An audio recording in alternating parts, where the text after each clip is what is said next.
Hello everyone, welcome to shadow broadcasting free path IAS. എൻ്റെ പേര് Rajkumar TM. നമ്മൾ ജോഗ്രഫിയാണ് നോക്കുന്നത്. കഴിഞ്ഞ ക്ലാസ്സിൽ അല്ലെങ്കിൽ കഴിഞ്ഞ എപ്പിസോഡിൽ നിങ്ങൾ കണ്ടിട്ടുണ്ടാവും, നമ്മൾ എർത്ത് അല്ലെങ്കിൽ യൂണിവേഴ്സ് എന്ന് പറയുന്ന സാധനത്തെ പറ്റിയാണ് പഠിച്ചു തുടങ്ങിയത്. എന്താണ് യൂണിവേഴ്സ്, എന്താണ് ഗാലക്സി, എന്താണ് സോളാർ സിസ്റ്റം വരെ നമ്മൾ പറഞ്ഞു. സോളാർ സിസ്റ്റത്തിലേക്ക് നമ്മളൊന്ന് കടന്നു. എന്താണ് സണ്ണിനെ പറ്റിയുള്ളൊരു ബേസിക് ഡീറ്റെയിൽസും നമ്മളിപ്പോൾ നോക്കി. ഓക്കെ, അപ്പോൾ സണ്ണിന് നോക്കിയ ശേഷം സണ്ണിന് ചുറ്റും വലം വയ്ക്കുന്ന കുറച്ച് ആൾക്കാരുണ്ട്. വാണ്ടറേഴ്സ് എന്ന അർത്ഥം വരുന്ന വാക്കുള്ള പ്ലാനറ്റ്സ്.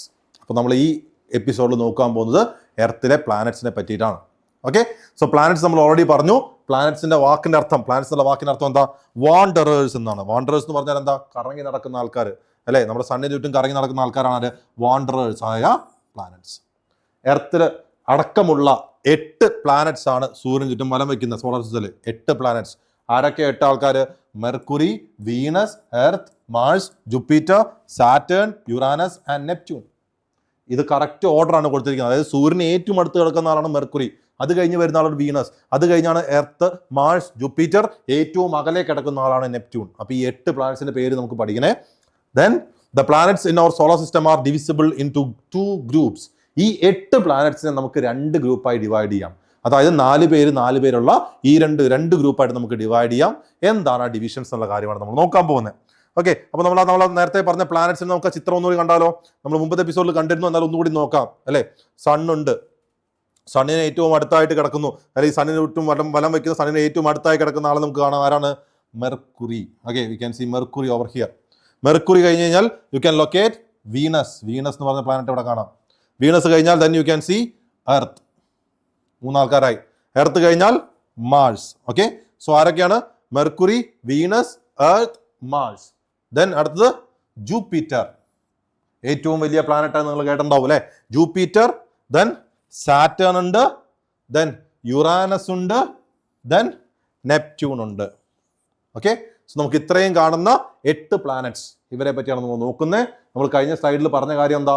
ഈ പ്ലാനറ്റ്സിനെ നമുക്ക് 2 ആയി ഡിവൈഡ് ചെയ്യാം. എന്താണ് ആ ഡിവിഷൻ നമുക്ക് നോക്കാം. ആ ഡിവിഷന് മുമ്പ് നിങ്ങൾ ഇവിടെ നോക്കൂ. മാർസിനും അതേപോലെ തന്നെ ജൂപ്പിറ്ററിനും ഇടയിൽ, okay, between Mars and Jupiter, ഇവിടെ നോക്കൂ, മാർസിനും ജൂപ്പിറ്ററിനും ഇടയിലായിട്ട് ഇവിടെ കുറച്ച് റോക്ക് പാർട്ടിക്കിൾസ് ഇങ്ങനെ ചുറ്റും കറങ്ങുന്ന കാണിക്കുന്നില്ലേ? ചെറിയ പാർട്ടിക്കിൾസ്. ഈ റോക്ക് പാർട്ടിക്കിൾസിനാണ് നമ്മൾ എന്താ പറയാ? Asteroid belt. അതായത് പ്ലാനറ്റ്സിനെ പോലെ സൂര്യന് ചുറ്റും കറങ്ങുന്ന ഒരു റോക്ക് പാർട്ടിക്കിളുടെ ഗ്രൂപ്പ് ഉണ്ട്. അവരെ നമ്മൾ പറയുന്ന പേരാണ് ആസ്ട്രോയിഡ് ബെൽറ്റ്. ഈ ആസ്ട്രോയിഡ് ബെൽറ്റിന്റെ ഉള്ളിൽ വരുന്ന 4 ആൾക്കാരെ നോക്കി വയ്ക്കുക. ആരൊക്കെയാ? Mercury, Venus, Earth, Mars. ഈ ആസ്ട്രോയിഡ് ബെൽറ്റിന്റെ ഉള്ളിൽ വരുന്ന 4 ആൾക്കാർ ആരൊക്കെയാ? Mercury, Venus, Earth, Mars. ഇവരാണ് ഒരു ഗ്രൂപ്പ്. എന്നാൽ 2 ഗ്രൂപ്പായിട്ട് ഡിവൈഡ് എന്ന് പറഞ്ഞു. ആദ്യത്തെ ഗ്രൂപ്പ് ഈ പറഞ്ഞ ആൾക്കാർ ആരൊക്കെയാ? ആസ്ട്രോയിഡ് ബെൽറ്റിന്റെ ഉള്ളിൽ വരുന്ന ആൾക്കാർ മെർക്കുറി, വീനസ്, എർത്ത്, മാർസ്. ഇനിയുള്ള 4 പേര് ഈ ആസ്ട്രോയിഡ് ബെൽറ്റിന്റെ പുറത്തുള്ള ആൾക്കാരാണ്. Jupiter, Saturn, Uranus, Neptune. Jupiter, Saturn, Uranus, Neptune. ഈ 4 പേരാണ് എന്ത്? ഈ ആസ്ട്രോയിഡ് ബെൽറ്റിന് പുറത്തുള്ള 4 പേര്. ഇവർ രണ്ടാമത്തെ ഗ്രൂപ്പ്. ഈ 2 ഗ്രൂപ്പായി ഡിവൈഡ് ചെയ്യണമെങ്കിൽ ഇവർ തമ്മിൽ എന്തെങ്കിലുമൊക്കെ വ്യത്യാസങ്ങൾ കാണില്ലേ? നിങ്ങൾക്ക് ഈ ചിത്രം കാണുമ്പോൾ തന്നെ മനസ്സിലാവും, കുറച്ച് വ്യത്യാസങ്ങൾ കാണും അല്ലേ? നിങ്ങൾക്ക് കാണാം, ഈ മെർക്കുറി, മെർത്തും, വീനസും, മാർസും എല്ലാം വളരെ ചെറുതാക്കിയാണ് വരച്ചിരിക്കുന്നത്. നേരെ മറിച്ച് ജൂപ്പിറ്റർ, യുറാനസ്, നെപ്റ്റ്യൂൺ ഒക്കെ വലുതാക്കി കാണാം. ഈ പറയുന്ന മെർക്കുറി, വീനസിന് എർത്തിനൊന്നും ഇല്ലാത്ത ഒരു വളയം അല്ലെ, ഒരു റിങ് കാണാം. സാറ്റേണിന് ചുറ്റും ഒരു റിങ് കാണാം. ഇവിടെ യുറാനസിന് ചുറ്റും ഒരു ചെറിയ റിങ് വരച്ചിരിക്കുന്ന കാണാം. അപ്പോൾ ഇങ്ങനെ ഈ ഗ്രൂപ്പുകൾ, 2 ഗ്രൂപ്പുകൾ തമ്മിൽ എന്തൊക്കെയോ വ്യത്യാസങ്ങളുണ്ട്. ആ വ്യത്യാസങ്ങളാണ് നമ്മൾ ഇന്ന് കൂടുതൽ നോക്കുവാൻ പോകുന്നത്. ഓക്കെ, സോ നമുക്ക് നോക്കാം. ഈ ആദ്യം പറഞ്ഞ 4 ആൾക്കാർ, Mercury, Venus, Earth, Mars, who is between the sun and asteroid belt, അവരെ നമ്മൾ വിളിക്കുന്ന പേരാണ് inner planets. They are known as the inner planets. അപ്പൊ നോക്കുക, you can see the planets of the inner circle. Okay, the planets of the inner circle as they lie between the sun and the belt of asteroids of the inner planets or the terrestrial planets. അവരെയാണ് നമ്മൾ എന്ന് പറയാ inner planets എന്ന് പറയാ. Okay, അതാണ് ഈ inner സർക്കിളിൽ വരുന്ന ആൾക്കാർ. ആരൊക്കെ? ഈ പറയുന്ന സണ്ണിന്റെയും ആസ്ട്രോയിഡ് ബെൽറ്റിന്റെയും ഇടയിൽ വരുന്ന ആൾക്കാരെ, അവരെ നമ്മൾ വിളിക്കുന്ന പേരാണ് ഇന്നർ പ്ലാനറ്റ്സ് അഥവാ ടെറസ്ട്രിയൽ പ്ലാനറ്റ്സ്. ടെറസ്ട്രിയൽ പ്ലാനറ്റ്സിന്റെ അർത്ഥം എന്താ? Earth like. അതായത് എർത്ത് നമ്മൾ നോക്കിക്കഴിഞ്ഞാൽ ഇങ്ങനെ റോക്ക് കൊണ്ടും മെറ്റലൊക്കെ ഉണ്ടാക്കപ്പെട്ടതല്ല. എർത്ത് ഇച്ചിരി ഹാർഡല്ല, എർത്തിന്റെ സർഫസ് എന്ന് പറഞ്ഞാൽ. ഇതേപോലെ ഇച്ചിരി ഹാർഡ് സർഫസ് ഉള്ള പ്ലാനറ്റ്സ് ആണ് എന്ത്? Inner planets. അതുകൊണ്ട് നമ്മൾ അവരെന്ത് വിളിക്കും? Terrestrial planets. ടെറസ്ട്രിയൽ പ്ലാനറ്റ്സ് എന്ന് പറഞ്ഞാൽ എന്താ? എർത്ത് ലൈക്ക്, അതായത് എർത്തിൽ നമ്മൾ നിൽക്കുന്ന സ്ഥലമൊക്കെ ഇത്തിരി ഹാർഡായ സർഫസ് അല്ലേ, അതേപോലെ ഹാർഡ് സർഫസ് ഉള്ള പ്ലാനറ്റ്സ് ആണ് എന്ത്? ഈ പറഞ്ഞ ഇന്നർ പ്ലാനറ്റ്സ്. ഏതൊക്കെയാ ഇന്നർ പ്ലാനറ്റ്സ് എന്ന് പറഞ്ഞു കഴിഞ്ഞാൽ? Mercury, Venus, Earth, Mars. അപ്പോൾ അത് സണ്ണിനും ആസ്ട്രോയിഡ് ബെൽറ്റിനും ഇടയിൽ നിൽക്കുന്നവർ. ഇനി സണ്ണിനും ആസ്ട്രോയിഡ് ബെൽറ്റിനും ഇടയിലല്ലാതെ ആസ്ട്രോയിഡ് ബെൽറ്റിന് പുറത്ത് നിൽക്കുന്ന 4 പേരുണ്ടല്ലോ. അപ്പോൾ ഇവര് ഇന്നർ പ്ലാനറ്റ്സ് ആണെങ്കിൽ അവരെന്തായിരിക്കും? Outer planets. Okay, so the planets of the outer circle or outer planets or the gas giant planets, അവിടെ നമ്മൾ എന്ത് പറയും? gas giant planets or Jovian planets. Okay, gas giant നമ്മൾ പറഞ്ഞു ടെറസ്ട്രിയൽ പ്ലാനറ്റ്സ് ആണ് inner planets, അവർക്ക് hard rock surface ആണ്. അപ്പോൾ ഔട്ടർ പ്ലാനറ്റ്സിനെ ഗ്യാസ് ജയൻസ് എന്ന് വിളിക്കുന്നു എന്ന് പറഞ്ഞാൽ അതിനർത്ഥം എന്താ? അവർക്ക് ഹാർഡർ സർഫസ് അല്ല, അവരെന്തുകൊണ്ട് ഉണ്ടാക്കപ്പെട്ടതാണ്? ഗ്യാസ് കൊണ്ട് ഉണ്ടാക്കപ്പെട്ടതാണ്. അവിടെ കൂടുതലും ഗ്യാസ് ആണ് കാണാൻ പറ്റുക. അപ്പൊ അത്രയും ഹാർഡർ സർഫസ് ആണോ? അല്ല. അവരെ നമ്മൾ ജോവിയൻ പ്ലാനറ്റ് എന്ന് വിളിക്കും. ജോവിയൻ പ്ലാനറ്റ് എന്ന് പറഞ്ഞാൽ എന്താ? ജൂപ്പിറ്റർ ലൈക്ക് പ്ലാനറ്റ്സ്, ജൂപ്പിറ്റർ പോലെയുള്ള പ്ലാനറ്റ്സ് എന്നാണ് അർത്ഥം. ഓക്കെ, അപ്പൊ നമുക്ക് നോക്കാം.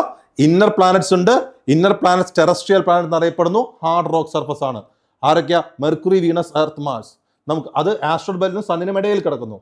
ആസ്ട്രോയിഡ് ബെൽറ്റിന് പുറത്ത് കിടക്കുന്ന ആൾക്കാരാണ് ഔട്ടർ പ്ലാനറ്റ്സ്. അവരെ gas giant planets, because gas ആണ് മേജർലി വരുന്നത്. അതുപോലെ ജോവിയൻ പ്ലാനറ്റ്സ് എന്നറിയപ്പെടുന്നു. ആരൊക്കെയാ അത്? Jupiter, Saturn, Uranus, Neptune. The inner circle consists of 4 planets, Mercury, Venus, Earth and Mars, having smaller and denser bodies, while the outer circle comprises of 4 planets, Jupiter, Saturn, Uranus and Neptune, having a larger size, less dense material and have a thick atmosphere, mostly of helium and hydrogen. Inner പ്ലാനറ്റ്സും outer പ്ലാനറ്റ്സും തമ്മിൽ വ്യത്യാസമാണ് പറയുന്നത്. Inner പ്ലാനറ്റ്സിൽ എന്തൊക്കെയാണ് പറയുന്നത്? ഈ പറയുന്ന mercury, Venus, Earth, Mars ആണ്. അവർ കമ്പാരിറ്റീവ്ലി ചെറുതാണ്, അതേപോലെ ഇത്തിരി ഡെൻസർ ബോഡിയാണ്. കാരണം ഹാർഡ് റോക്ക് ആണെന്ന് പറഞ്ഞല്ലോ, ഇത്തിരി ഡെൻസർ ബോഡിയാണ്. നേരെ മറിച്ച് ഔട്ടർ പ്ലാനറ്റ്സ് നോക്കിയേ. ഔട്ടർ പ്ലാനറ്റ്സ് എന്താ? Larger size. നമ്മളെ ചിത്രത്തിൽ ഞാൻ നേരത്തെ കാണിച്ചില്ലേ, ഇന്നർ പ്ലാനറ്റ്സിനെ ചെറുതാക്കി വരച്ചിരിക്കുന്നത്, ഔട്ടർ പ്ലാനറ്റ്സിനെ വലുതാക്കി വരച്ചിട്ടുണ്ട്. They are larger in size, less dense ആണ്. ഗ്യാസ് അല്ലേ, ഡെൻസിറ്റി കുറഞ്ഞ മെറ്റീരിയൽ ഉണ്ടാക്കപ്പെട്ടതാണ്. കുറച്ചുകൂടി തിക്കായ അറ്റ്മോസ്ഫിയർ ഉണ്ട്. നമ്മുടെ എർത്തിന് അറ്റ്മോസ്ഫിയർ ഉണ്ടല്ലോ, അതേപോലെ തിക്കായ അറ്റ്മോസ്ഫിയർ ഉണ്ട്. ആ അറ്റ്മോസ്ഫിയർ മേജർലി എന്തുകൊണ്ട് ഉണ്ടാക്കപ്പെട്ടതാ? ഹൈഡ്രജൻ, ഹീലിയം പോലുള്ള ഒബ്ജക്റ്റുകൾ കൊണ്ട് ഉണ്ടാക്കപ്പെട്ടത്. ഓക്കെ, അപ്പൊ 2 division: inner planets, outer planets. Inner planets എന്ന് പറഞ്ഞു കഴിഞ്ഞാൽ ആസ്ട്രോയിഡ് ബെൽറ്റിനും സണ്ണിനും ഇടയിൽ കിടക്കുന്നു. ഔട്ടർ പ്ലാനറ്റ്സ് എന്ന് പറഞ്ഞു കഴിഞ്ഞാൽ ആസ്ട്രോയിഡ് ബെൽറ്റിന് പുറത്താണ്. ഇന്നർ പ്ലാനറ്റ്സിൽ Mercury, Venus, Earth, Mars. Outer പ്ലാനറ്റ്സിൽ Jupiter, Saturn, Uranus, Neptune. Inner planets terrestrial planet എന്നറിയപ്പെടുന്നു, റോക്ക് സ്ട്രക്ചേഴ്സ് ആണ്.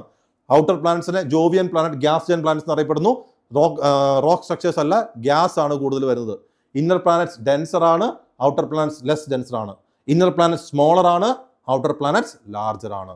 ഇത്രയും കാര്യങ്ങളാണ് ഇവർ തമ്മിലുള്ള ബേസിക് വ്യത്യാസങ്ങൾ നമ്മൾ പഠിച്ചത്. ഓക്കെ, ഓർത്തു വെക്കാം കേട്ടോ.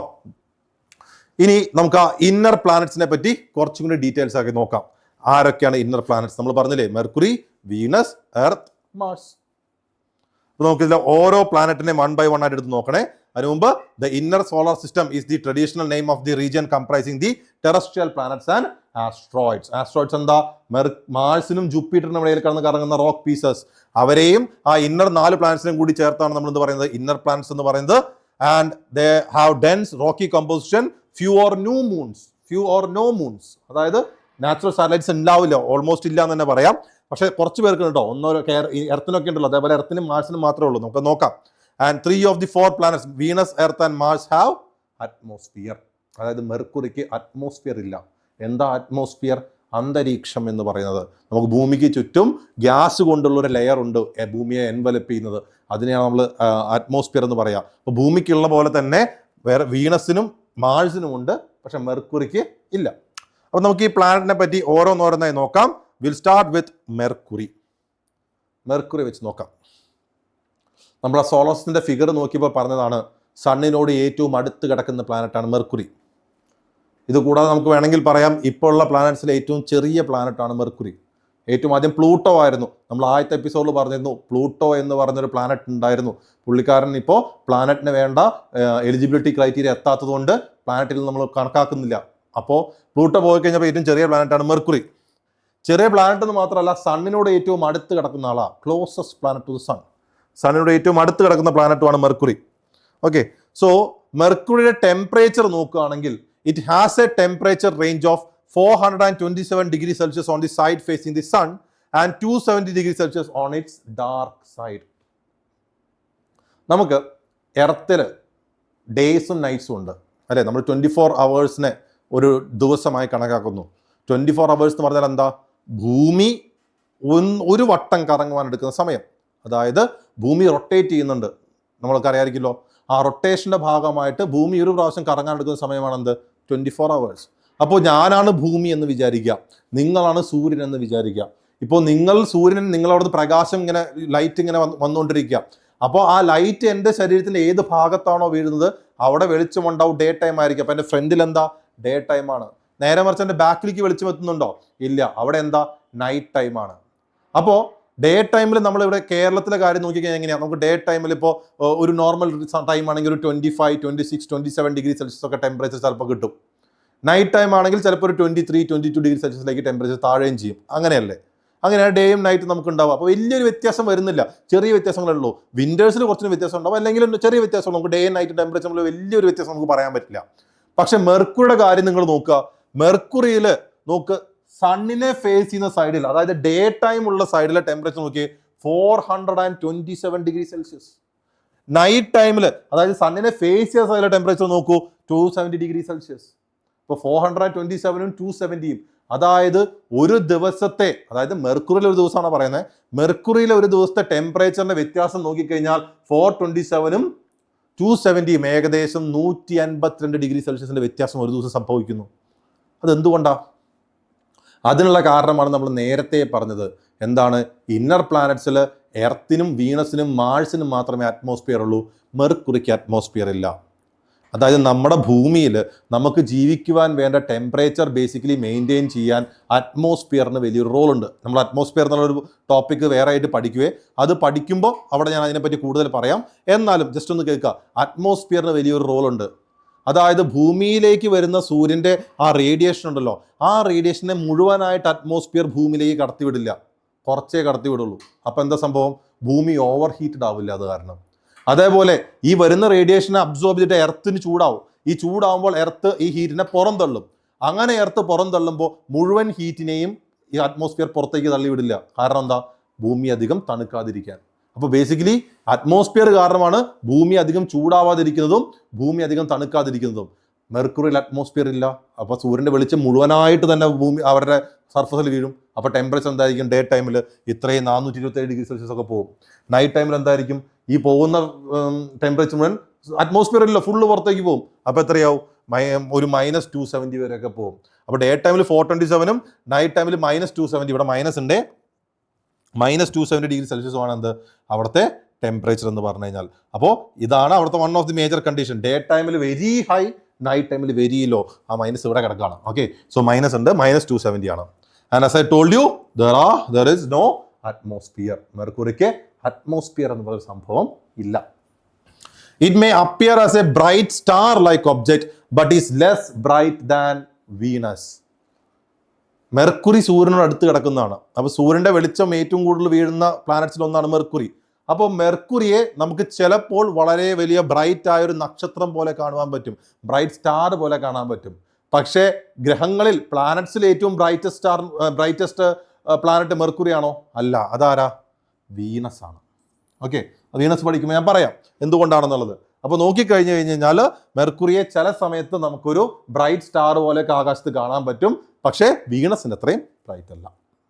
അപ്പോൾ മെർക്കുറി സണ്ണിനോട് ഏറ്റവും അടുത്ത് കിടക്കുന്ന പ്ലാനറ്റ്, ഏറ്റവും ചെറിയ പ്ലാനറ്റ്. മെർക്കുറിക്ക് അറ്റ്മോസ്ഫിയർ ഇല്ല. അതുകൊണ്ട് തന്നെ മെർക്കുറിയിലെ ഡേ ടൈം ടെമ്പറേച്ചർ എന്ന് പറഞ്ഞു കഴിഞ്ഞാൽ ഏകദേശം 427 ഡിഗ്രി സെൽഷ്യസ് ഹൈ ആവും. നൈറ്റ് ടൈം ടെമ്പറേച്ചർ എന്ന് പറഞ്ഞു കഴിഞ്ഞാൽ -270 വരെ പോകും. അതേപോലെ തന്നെ മെർക്കുറിയെ ചില സമയത്ത് നമുക്ക് വളരെ ഒരു തിളങ്ങുന്ന ഒരു സ്റ്റാർ ലൈക്ക് ഒബ്ജക്റ്റ് പോലെ കാണാൻ പറ്റും. അപ്പോൾ സ്റ്റാർ ലൈക്ക് ഒബ്ജക്റ്റ് പോലെ കാണാൻ പറ്റുന്നുണ്ടെങ്കിലും വീനസിന് അത്ര ബ്രൈറ്റ് ആണോ? വീനസിൻ്റെ അത്ര ബ്രൈറ്റ് അല്ല.